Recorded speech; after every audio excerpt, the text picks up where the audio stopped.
Hi everyone, good day. So today we are going to report together with Mr. Vince Lloyd Bogoy. But before we start, I would like to introduce myself. I am Charles Joel Colonia or Sabia. So our topic is all about conclusion of the global Filipino. So let's talk about it. In this book, you have seen how your lives have always been tied to global processes.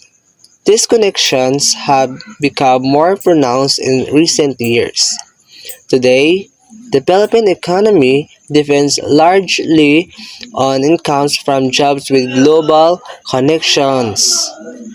The first is migrant labor. In 2015, the Department of Labor and Employment reported that the number of Filipinos leaving the country to work overseas rose from 4,018 in 2010 to 6,092 in 2015, a 51% increase in the span of 5 years. In 2016, there were 2.4 million Filipinos living and or working outside of the country. This sent back 25.8 billion in 2015, roughly 8.5% of the country gross domestic product. So, migrant labor, there has been a marked increase in Filipinos seeking work abroad, rising from 4,018 in 2010 to 6,092 in 2015, as 51% increase.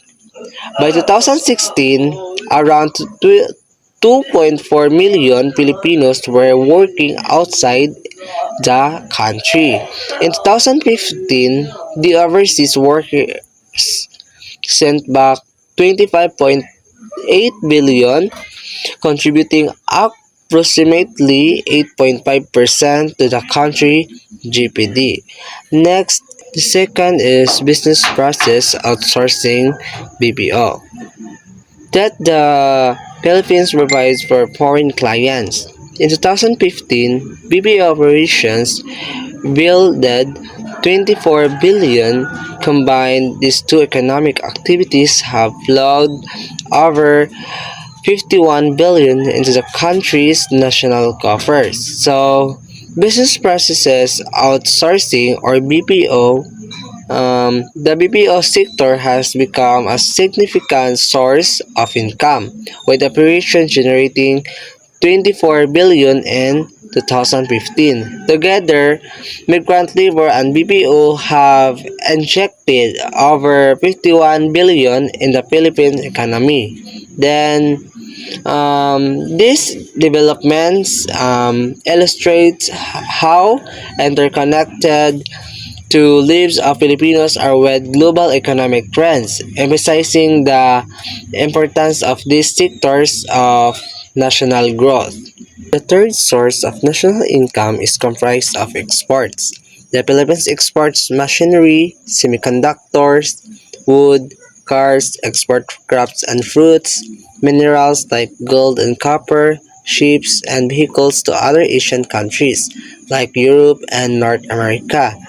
In 2016, these exports earned 56.3 billion. The fourth largest source of income is tourism, which reached about 56.5 billion by the end of 2016, added to 551 billion from OFW and BPO earnings. The total revenue of 111.35 billion makes the Philippines the 36th largest economy in the world. So, this refers to goods and services produced in the Philippines and sold to other countries. The Philippines exports a variety of products, including manufactured goods like electronics and machinery, agricultural products like fruits and vegetables, and natural resources like minerals. Then tourism is this represents the income generated from foreign visitors who come to the Philippines of leisures, business, or other purposes. It includes spending on accommodations, food, transformations, and entertainment. Then, the overseas Filipino workers or OFW and business process outsourcings or BPO, this these are two significant contributors to the Philippines economy. OFWs are Filipinos who work abroad and send remittance back home, while BPO companies provide services like customer support and data processing to clients overseas. Then the total revenue, this is the combined income from all the sources. It reflects the overall economic activity and wealth generated within the Philippines. So, the information also states the Philippines total revenue of 111.35 billion in 2016 place is 36th largest economy in the world. This ranking indicates the Philippines' significant contributions to the global economy. In a sense, the text outlines the main drivers of the Philippines economy, highlighting the importance of export tourism and contributions of Filipinos working abroad. Politically, there has never been a time in the long life of the Philippines that existed in isolation from the Asian region as well as the world. Historians have shown that communities in the islands of the archipelago were engaged in extensive trade with China and maritime Southeast Asia in the pre-colonial period. The Philippines became a colony of two empires, the Spanish and then the American, existing in a region where other Western powers and Japan had extended their reach.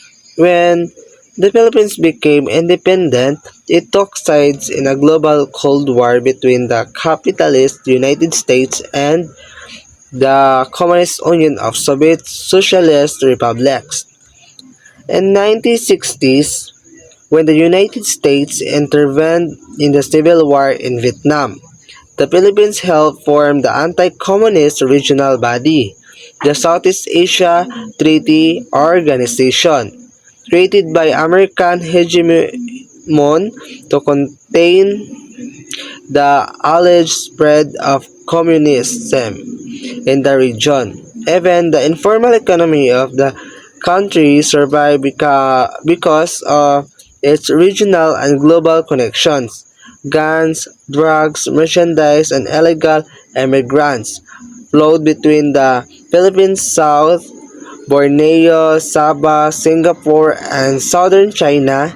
Colonial powers and post-war republics tried to contain these illegal networks but failed.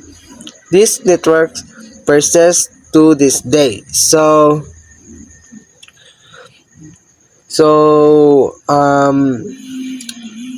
the Asian region and the world, emphasizing its interconnectedness throughout various historical periods. So, pre-colonial periods, the Philippines had extensive trade with China and Southeast Asia, demonstrating its early connections to the region. Then the colonial period is the Philippines was colonized by Spain and then the United States, reflecting the influence of Western powers in the regions. During this time, the country exists within a broader context of Western expansions and Japanese influence. Then, the post-independence, the Philippines actively participated in the Cold War, aligning with the United States against the Soviet Union. It also joined C2, a regional anti-communist organization formed by the US. Then the informal economy The Philippines' informal economy, particularly in the south, thrive on regional connections, facilitating the flow of goods, people, and illegal activities like drug trafficking and smuggling. The passage emphasized that the Philippines has never been truly isolated. Even during its colonial period, it has always been connected to its neighbors and global community, both formally and informally. This interconnectedness is evident in its history, in economy, and ongoing engagement with the world. Good morning, everyone. My name is Vince Lloyd Pugoy, and this is the continuation of the report of Sir Charles Zoul Colonia. Finally, despite passionate nationalist warnings about the corrupting influence of Western culture, Filipinos continue to hold the West in high regard. English is now the other largely spoken lingua franca of the country. So, despite from passionate nationalist warnings about the corrupting influence of cultures, we Filipino continue to have a great deal of respect for something or someone since we Filipino use a English language, so it's a common language used by other people from different country. Yet, the cultures imported to the Philippines sure are not just American. The country has adopted Japanese, Korean, and even Mexican popular culture. Filipinos working in Japan after their clothing styles to look and act more like Japanese.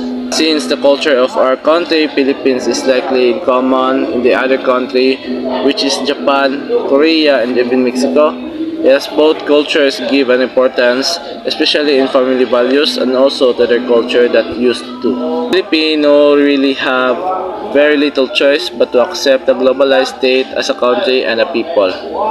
Globalization impact has admittedly been uneven and often does not benefit most Filipinos.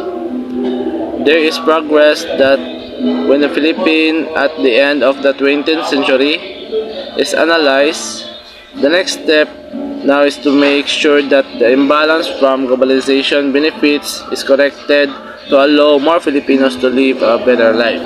So, we Filipinos should accept the globalized state as a country and a people of Philippines. Since there was a progress in the end of 20th century, it includes colonization, the struggle for independence, and restoration of democracy. Globalization benefits must allow Filipinos to make their lives better.